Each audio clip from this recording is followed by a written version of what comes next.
నవమాసాలు మోసి కని పెంచిన తల్లి ప్రియురాలి ముందు తేలిపోయింది. బిడ్డలే లోకంగా బ్రతుకుతున్న ఆమెకు కొడుకు ప్రేమ శాపంగా మారింది.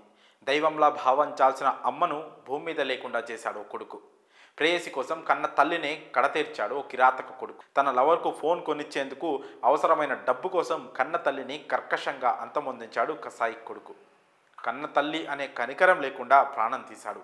ఆ తర్వాత అక్కడి నుంచి పరారయ్యాడు. ఈ దారుణ ఘటన ఖమ్మం జిల్లాలో చోటు చేసుకుంది. తల్లిని చంపిన ఘటన స్థానికంగా కలకలం రేపింది. పూర్తి వివరాల్లోకి వెళ్తే, ఖమ్మం 7వ డివిజన్ ఖానాపురానికి చెందిన కొప్పెర లక్ష్మీనారాయణ వాణి దంపతులకు 2 కుమారులు ఉన్నారు. వీరిలో చిన్న కుమారుడు గోపి మద్యం జల్సాలకు అలవాటు పడ్డాడు. అదీగాక ఇంట్లో వాళ్ళను వేధించడం మొదలుపెట్టాడు. ఈ క్రమంలో మంగళవారం నాడు ఇంట్లో తల్లి ఒక్కతే ఉండగా డబ్బు కావాలని ఒత్తిడి చేసినట్లు కుటుంబ సభ్యులు తెలిపారు. తన ప్రియురాలికి ఫోన్ కొని ఇవ్వాలని, అందుకు కావాల్సిన డబ్బులు ఇవ్వాలని పదే పదే తల్లిని విసిగించాడు. కాగా ఆమె ఇంట్లో డబ్బులు లేవని చెప్పింది. అయితే ఒంటి మీద ఉన్న ఆభరణాలు ఇవ్వాలని డిమాండ్ చేసినట్లు సమాచారం. దీనికి తల్లి అంగీకరించకపోవడంతో ఆమెపై దాడికి పాల్పడినట్టు తెలిసింది. ఈ క్రమంలో ఇద్దరి మధ్య పెనుగులాట చోటు చేసుకుంది. ఆ తర్వాత గోపి రాక్షసుడిలా మారి తల్లి గొంతు నులిమి దిండుతో ఊపిరాడకుండా చేసి హత్యకు పాల్పడినట్లు అనుమానిస్తున్నారు.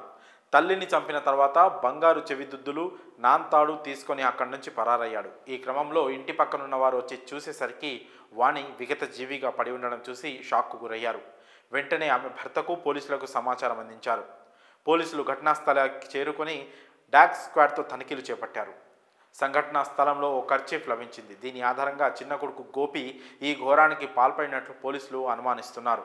అయితే అప్పటికే పరారీలో ఉన్న గోపిని సెల్ ఫోన్ ఆధారంగా వైరాలో ఉన్నట్లు గుర్తించారు. పోలీసులు అక్కడికి చేరుకొని అదుపులోకి తీసుకున్నట్లు తెలిపారు. ఘటనపై తండ్రి ఫిర్యాదు మేరకు కేసు నమోదు చేసుకొని దర్యాప్తు చేస్తున్నట్లు పోలీసులు వెల్లడించారు. మరి కొడుకు తన లవర్ కోసం తల్లిని చంపిన ఘటనపై మీ అభిప్రాయాలను కామెంట్స్ రూపంలో తెలియజేయండి.